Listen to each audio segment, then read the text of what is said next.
Mahirap dito na pupunta kayo na walang kasiguruhan. Ang totoo po niyan is, couple vlogger po kami.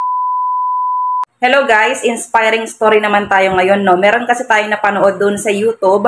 Merong isang charity vlogger at yun nga ay si Daddy Frankie. Meron siyang tinulungan na mag-asawa na dati palang trending couple vlogger. Ano kaya yung nangyari, no? Ito yung tutuklasin natin. At yun na nga guys, paalis na sana si Daddy Frankie, no? Kasi meron silang binili. May kasama siya. Tapos napansin nila yung sweet na mag-asawa na nandoon nga sa parking area. So tong mag-asawa na to guys, talagang likas na sa nila yung pagiging sweet nila, talagang mahal na mahal nila yung isa't isa at kita naman talaga sa video. Kaya lang nagtaka si Daddy Frankie kasi may mga maleta sa kanilang tabi kaya nilapitan niya ito at kinausap sila. Dito kayo nag-i-stay? Dito lang po. Oo nga, napansin ko may mga maleta kayo eh. May mababait din ng mga tao dyan, yung mga guard. Pinapatuloy kami dito. Pinabayaan lang kayo dito, okay naman? Okay na. Almost 2 weeks na pala silang nakikitulog dito, no? Itong mag-asawa na to guys, taga Mindanao pala sa Jensan, then napadpad sila sa Cebu dahil naghahanap sila ng trabaho tapos nakarating sila sa Manila para makipagsapalaran sana pero wala pa din talaga. Pero pumunta kayo ng Maynila, walang kasiguruhan? Opo, wala. Mahirap dito na pupunta kayo na walang kasiguruhan. Kaya nga po. Ano hanap buhay nyo? Anong target ninyo? Bakit nyo napili sa Maynila? Kasi ang totoo po niyan is, couple vlogger po kami. Nag-vlogger kayo? Oo, couple vlogger po kami. Anong channel nyo? Anong content nyo? Ito po sir.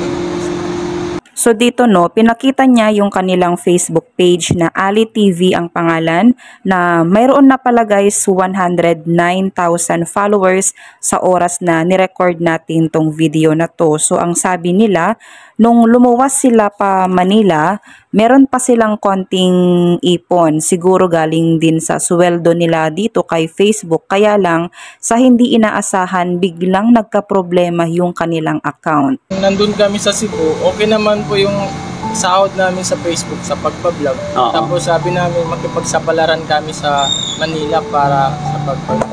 Pero paglipad namin, pagbaba namin ng Manila, ayun, restricted po yung page namin.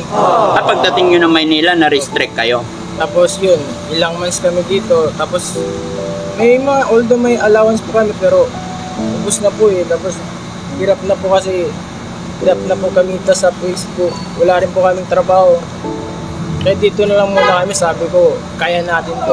Alam niyo yung nakakalungkot dito, no? Nawalan na sila ng pag-asang ituloy ang pagbablog dahil hindi nila nakuha yung sahod nila kasi nga nagka-problema po yung kanilang Facebook account. So hindi talaga lubos akalain ni Daddy Frankie, no, na may pinagdadaanan tong mag-asawa kaya ang ginawa niya, inabutan niya ng pambili ng pagkain nila at hindi lang yan ha, binalikan niya ang mag-asawa para sunduin sila at makikituloy muna sila sa kanyang bahay. So sa ngayon guys, no, pinagpatuloy pa rin ni Mr. yung pagwa-vlog syempre kasama yung kaniyang misis, pero itong misis niya ay nabigyan siya ng trabaho sa tulong nga po ni Daddy Frankie. Meron silang bagong page at hindi ko alam kung naayos na yung problema sa dati nilang account. At ito pa guys ha, sa bagong upload ni Daddy Frankie, pina-check up niya itong mag-asawa kaya sobrang blessed nila dahil merong isang Daddy Frankie na lumapit at naging gabay nila para ipagpatuloy yung kanilang pag-vlog at hindi sila nawalan ng pag-asa.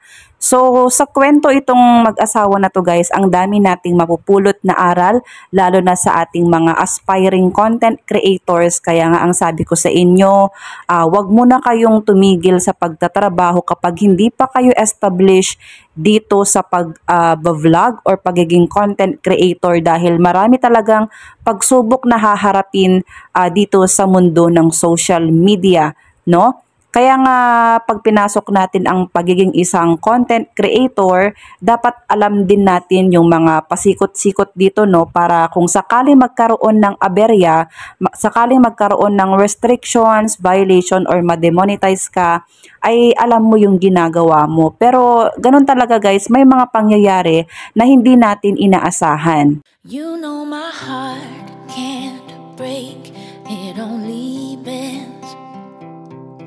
You have no power